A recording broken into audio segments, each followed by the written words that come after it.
Welcome back to Blake's Take. I'm Blake Neiman, and I'll give you my take on local and national sports from the Willamette Valley and beyond. I hope you all are having a terrific Tuesday, just getting right along. I hope you all had a great start yesterday and get a great start to this week, and let's get right into some great sports action going on this week.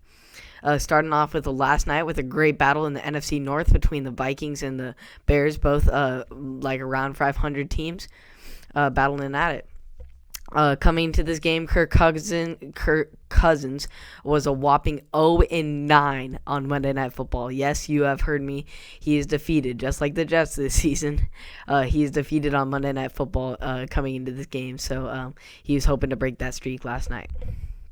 The man himself, Kirk Cousins, would get things started for the Vikings with a touchdown pass to Adam Thielen, who would have a one-handed grab to take the early lead.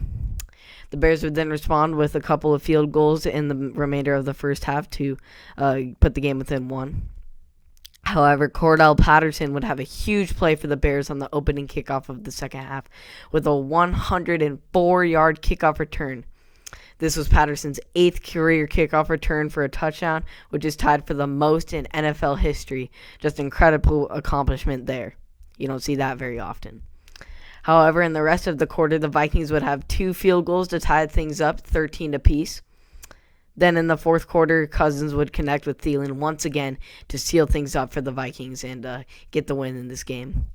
The Vikings would get the 19-13 victory, and Kirk Cousins finally breaks the curse. He has finally broken the Monday Night Football curse and is now 1-9 instead of 0-9. So, I mean, at least he got the 1-9 victory in Monday Night Football, and he saved himself from getting double-digit losses on Monday Night Football. So, great win for the Vikings, and especially great win for Kirk Cousins. What a relief for him now, finally, after all these years. So, great action there on Monday Night Football last night. As far as the NBA announced yesterday the structure and format of the 2020-21 NBA season, which on Tuesday evening, including how exactly the upcoming schedule will work out in stages. The schedule will be released in 2 halves, what the league is calling the first half and the second half. The schedule for the first half of the season, which will run from December 22nd to March 4th, will be released around the start of training camp, which is set for December 1st. The All-Star break is set to take place on March 5th through the 10th between the 2 halves, and then the second half of the season will run from March 11th to May 16th. The play-in tournament will be held from May 18th to the 21st before the playoffs tip off on May 22nd.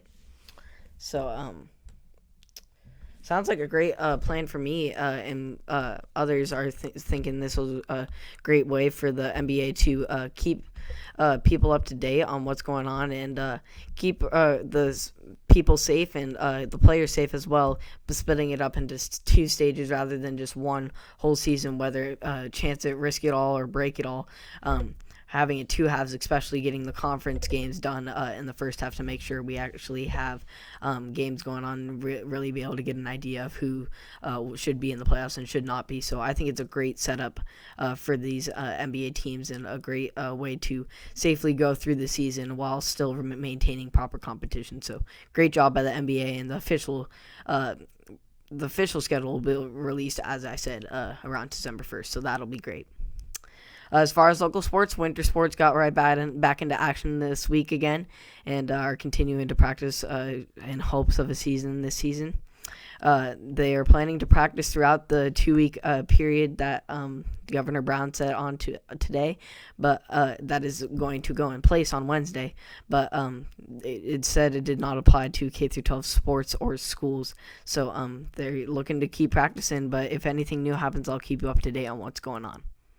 So thank you for tuning in to another episode of Blake's Take. I appreciate your support on Spotify, Apple Podcasts, and or YouTube. And I just appreciate you all turning into some sports content, keeping you up to date. And I'll see you all tomorrow. Have a great rest of your night.